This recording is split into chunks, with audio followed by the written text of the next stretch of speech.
Hi! I'm heading off to the ocean in a bit, but I really wanted to record this video. I have had a very rough 2 weeks. I very much have been living in self-pity and sorrow, and these are things that I still deal with despite having grown a lot and healed a lot. It's natural, and one thing I always stand by is being able to go back to the drawing board and see what you can do to not fall back into old patterns. And so in these 2 weeks that I have been incredibly stressed, overworked, very burnt out, I experienced a lot of self-pity. It's something I haven't felt in a very long time, so now I'm able to face it in a different way, and I wanted to share with you this topic. This is how self-pity is stopping you from living. We think of ourselves as victims to circumstances. Your false self has created a world where your ego is law. The moment that law is broken, the self is attacked. The ego says it's personal. It's not meant to happen that way. The ego says you not getting what you want is simply not allowed. Something the ego has mastered so perfectly is taking things personally. I'll give you an example. The job that you wanted so badly has rejected you. They don't want you. Or somebody that you trusted has betrayed your trust. They have hurt you. This is not a setback.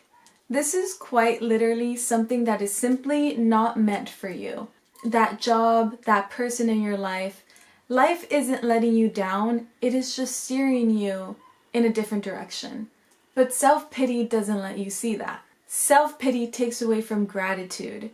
You're wallowing too much in yourself. You forget to acknowledge that the universe, a higher power, life itself, or whatever you believe in, is protecting you from what is not yours to have. Self-pity has blinded you from seeing the grace and good in it all. You can either be grateful you dodged a bullet, or you can wallow in your own sorrow and walk around all gloom. After a certain point, it's not the job that didn't want you or the person that's hurt you that is inflicting the pain. No, it is you inflicting the pain. You are hurting yourself. You had become an enemy to yourself, and you probably didn't even realize when it had happened. I used to drown in self-pity. Complete honesty, I would feel so bad for myself and spiral into the darkest of times because I had no handle on my reality. I had fooled myself into thinking that it was my fault that, I don't know, someone had hurt me, or my fault that things didn't go the way my false self had pictured them to go. I cringe thinking about that now because I'm so far removed from it. And you'll probably cringe at yourself too. You probably do when you look at your past self. There is this false notion that it is all out of our control. Now hear me out. Life itself, yes, it is out of our control. But our perceptions, our external realities, that is completely within our control. If you are someone who lives in a lack mentality, someone who constantly thinks, oh boo-hoo, nothing ever goes right for me, you will prove to yourself time and time again why that is true. You will constantly wake up on the wrong side of the bed. You will spill your coffee every morning. You will have poor interactions with the people in your life. You will just make sure that everything goes wrong, and you probably won't even realize you're doing it. Eventually, when you've had enough, you will realize you had created and nurtured your own sorrow. You had been living in self-pity. You hadn't been living your life. It wasn't until I broke through the other side, I got into more spiritual literature. I put my phone on silent for weeks. I spent time only with myself, only under trees, on grass, for hours and hours. I realized, oh my God, this had nothing to do with me. The hurt I had endured, although it sucked, yes, it did, it had nothing to do with me. Other people's behavior reflects on them, not on me.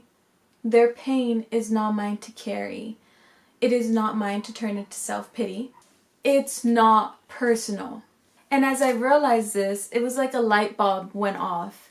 And I had discovered that truthfully, no one in my life had hurt me as bad and as consistent as I had hurt myself. The victimization of the self is the cruelest yet most common thing we do. I had been stopping myself from living for so long, and I had so much time to make up for. The weight I had put on my own shoulders, I had managed to just shrug off. I had set myself free from the jail cell my ego had been guarding so heavily. One thing that truly helped me, although it may seem small, is writing gratitude lists. It really put my life into perspective for me. Even if back then I wasn't feeling very grateful, I would find things to be grateful for. I have an orange tree right outside my window at home. I see it every day. It had lost its meaning.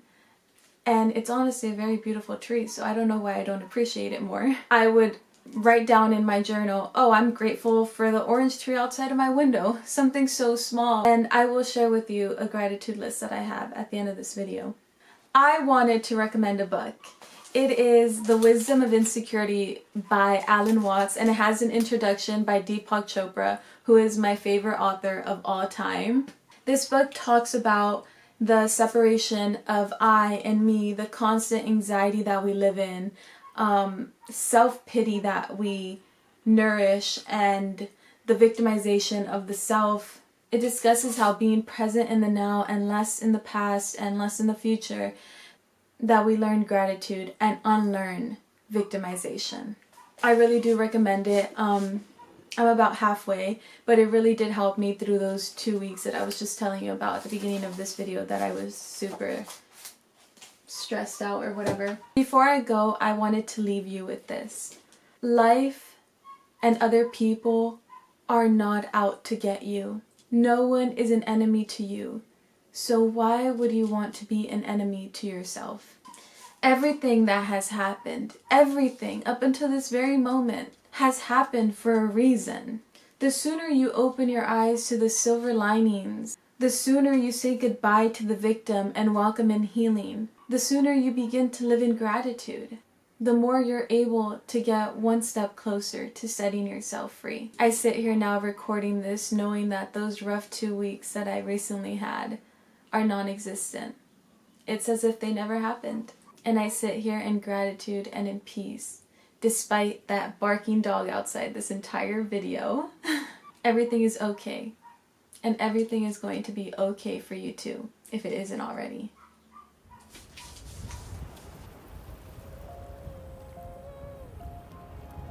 From May 7th, 2024. I am so grateful for this new start in life.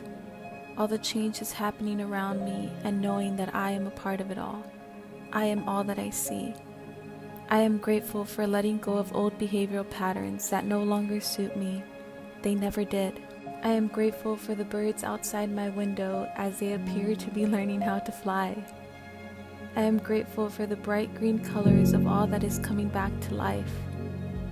I am grateful for the past I left behind. It helped me find what was already within. I am so grateful for the letting go and the letting live.